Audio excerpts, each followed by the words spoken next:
I've always had a soft spot for the platforming genre. Something about it has always felt comforting to me, even if it's been a while since I've played one. To me, it's a genre that invokes a feeling of returning home after a long time away. Everything may seem different upon your arrival, but you soon settle back in, and when you do, it's like no time has passed at all. So with that in mind, I thought it was about time I revisited one of my favourite puzzle platformers from developer Playdead. I'll admit, there isn't much competition for that title at present, given that they've only released 2 games, but nonetheless, I'm trying not to show my bias too early into the review. On that note, let's take a look at the smash hit indie title of the 7th generation of console, and see if my thoughts of it are still as warm and fuzzy as those memories of home. Limbo released back in July 2010 as part of Xbox Live's Summer of Arcade promotion, and since then it's been ported to more devices than Rayman 2, which I always thought was physically impossible. And with how well it sold upon its release back on the 360, it's arguable that Limbo alongside Xbox Live Arcade helped to popularise indie titles on consoles in general. But times change, and since Limbo's inception there's been a slew of excellent indie titles that have drawn from its wealth of knowledge. Does it hold up, or is it a silhouette of its former glory? Let's find out as I take a look back at Limbo.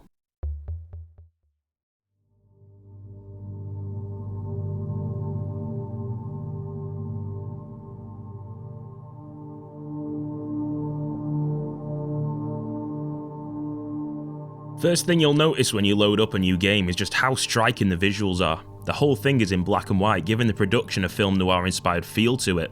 This was definitely the right direction to take the visuals, and Arndt Jensen, one of the game's creators, has even said that the visuals were the first of the 3 main goals he had set out when developing Limbo. I love the look of this game, from the film grain effect and vignette around the edges to the harsh flickering of light. The overload of effects could have easily ruined the whole experience, but thankfully it doesn't, and it blends nicely together as you progress with your adventure. The developers also stated they wanted to create a game that didn't need highly detailed 3D models to be a success, which is why the art direction as a whole was more of a minimalistic style. And minimalistic certainly doesn't mean poor quality. The lighting in this game is fantastic even a decade on. The way it bleeds through the trees in the forest, or when there's only one solitary light swinging in a void of darkness, it oozes atmosphere and looks just downright cool. The visuals of the game are instantly recognisable as well, and are really able to sell the look of this unnerving world right from the get-go.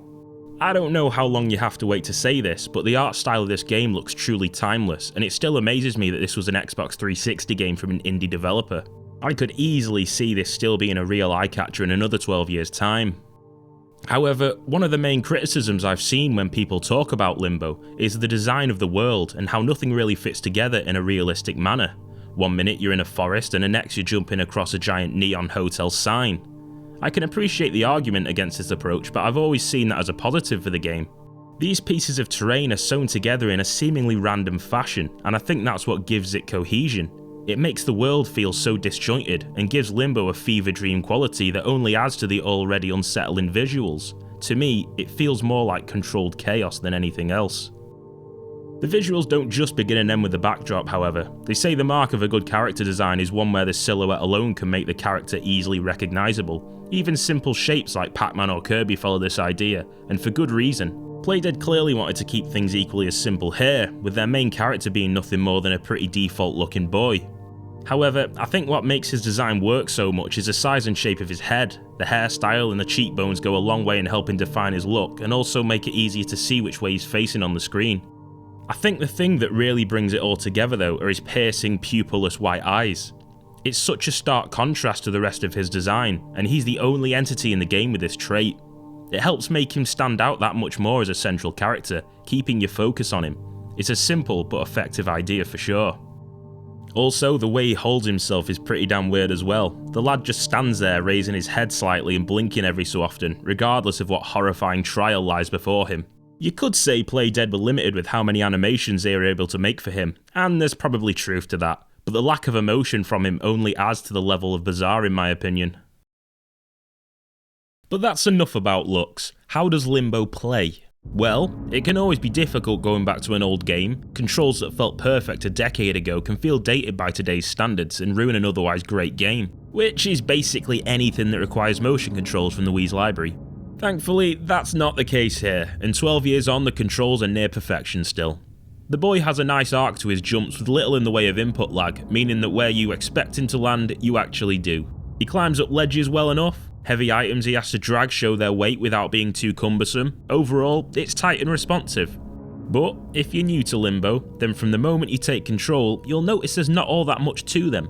A quick check of the menu tells you that this control scheme is pretty lacking, and you may understandably question how the game can continue to challenge and intrigue throughout its run without resorting to the use of a bunch of vehicle segments. Well, it turns out that standard left and right movement, a button to jump and a button to grab, are all you need to interact with the environment in a meaningful way. There is no combat in this game, no double jumps to correct platforming errors, and there doesn't need to be. The game wants you to feel weak and afraid, only being able to run from the horrors that call Limbo home, and at the very best becoming an opportunist, happy to pull the legs off insects to further your interests. The bottom line being here is that Limbo is the personification of the survival of the fittest. Playdead also wanted to create a game that was easy to pick up and play without the need for tutorials. The first few chapters do a pretty good job of doing this, teaching you one mechanic at a time, often subtly through trial and error. You'll soon learn there's limits to how high you can fall before dying, or that the boy can't swim without the game needing to say a damn thing. Trial and error gameplay often gets a bad rep, and for good reason if it's been implemented poorly. That isn't the case with Limbo, however. Quick loading, checkpoints before every hazard, and enough on-screen information to keep you informed of any traps that may lie in wait without needing to be omnipotent. This type of trial and error lets you take risks and explore your surroundings, experiment even, and you'll want to be doing a lot of that as Limbo isn't afraid to get creative with its puzzle designs. It serves to teach rather than to frustrate, and with every death, you'll be one step closer to that golden eureka moment.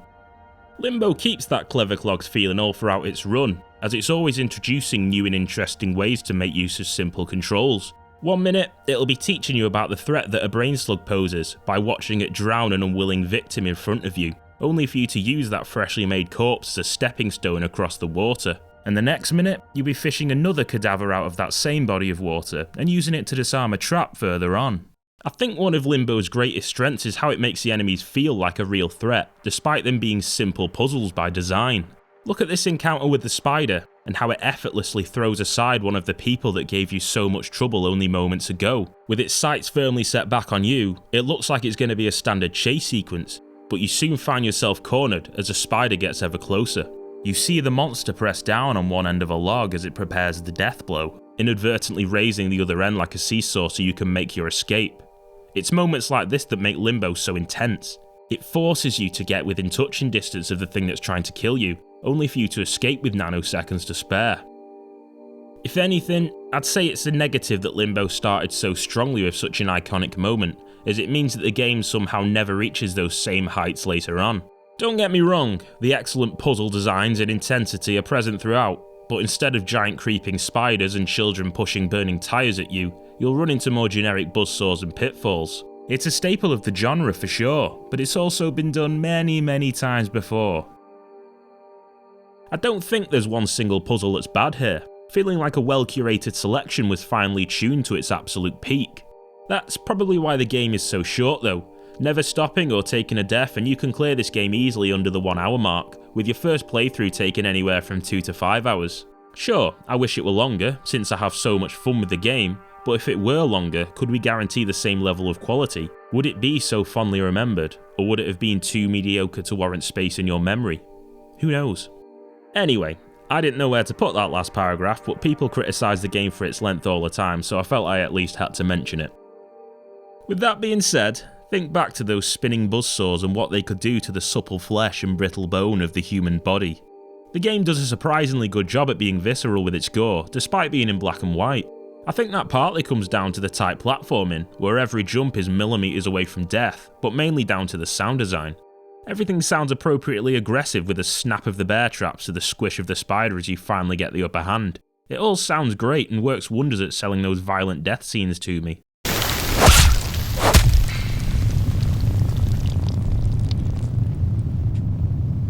The music as a whole sounds equally as good as well though, opting to be more atmospheric in its design than sticking to more traditional level theming.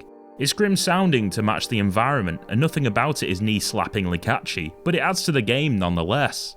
I love how Limbo uses quiet spells to make the louder sections more impactful, similar to how a horror game uses this to invoke fear. Or when completing a puzzle section, the soundtrack changes to a more angelic tone to signify calm. It's all subtle, but goes a long way in making Limbo that much more memorable.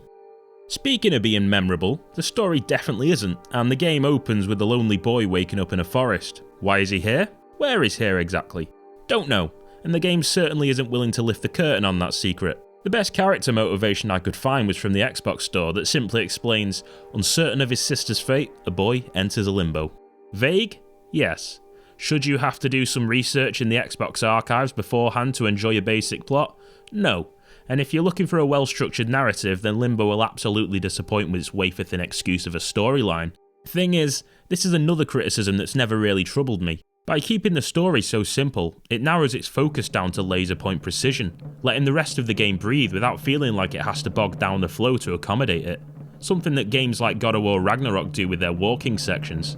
Giving the character a simple goal meant that it limited how many different ways the ending could be interpreted. Though judging from how many fan theories are out there on the internet, I'm clearly in the minority with that thought process as well.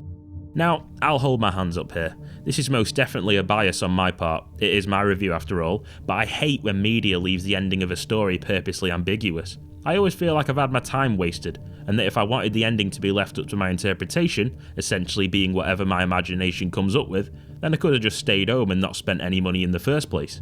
Now, with that in mind, the goal of the boy was to find his sister. The game ends when he approaches what is presumed to be said sister, so it stands to reason that he's completed his goal. Taking it one step further, the title screen is actually the final shot of the game, where two groups of flies circle the spots they were stood at, implying that they both died.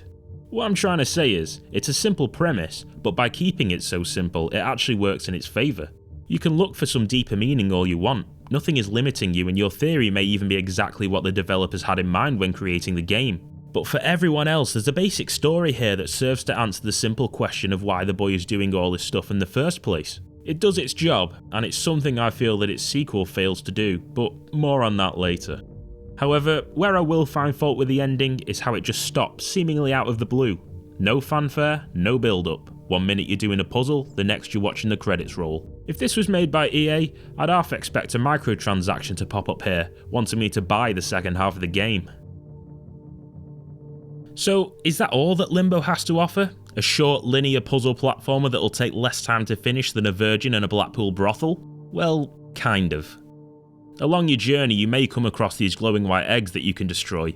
They act as this game's collectible and are treated more as a secret than anything else. I say may come across because the game doesn't do a very good job of keeping track of or telling you what to do with them, so you could easily have played the game multiple times never finding a single one. The game does give you very subtle hints of their location by rewarding the player for being attentive to their surroundings, but the problem with that is everything in the game is black, so things in the foreground can easily blend in with the background.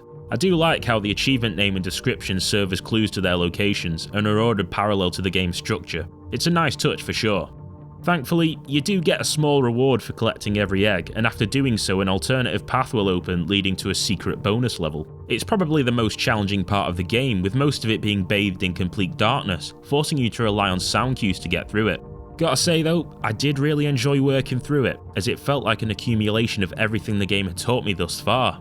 I do wish they'd done a bit more with the concept however. After completing the gauntlet, you're unceremoniously thrown back into the main game a few chapters on from where you got off. This seemed like a perfect opportunity to hide a secret ending that could give more closure or an alternative take on the story, something that could reward the more dedicated players with extra insight. Overall, Limbo is one of those games I can return back to time and again and still have a blast with it. Its short length means that it won't hold you prisoner for months at a time, while its puzzle structuring and unique visuals can captivate with the best of them. To me, it's as good now as it ever was. Of course, that's only one of the games in the Play Dead arsenal, and with the runaway success of Limbo, it was nearly guaranteed that a sequel would follow, and 6 years on, that's exactly what happened. If you enjoyed this video, please leave a like, comment your favourite section of the game, and it probably couldn't hurt to click that subscription button while you're there. As always, I want to thank you for watching, if indeed you still are. Right, I'm going. Ta-ra!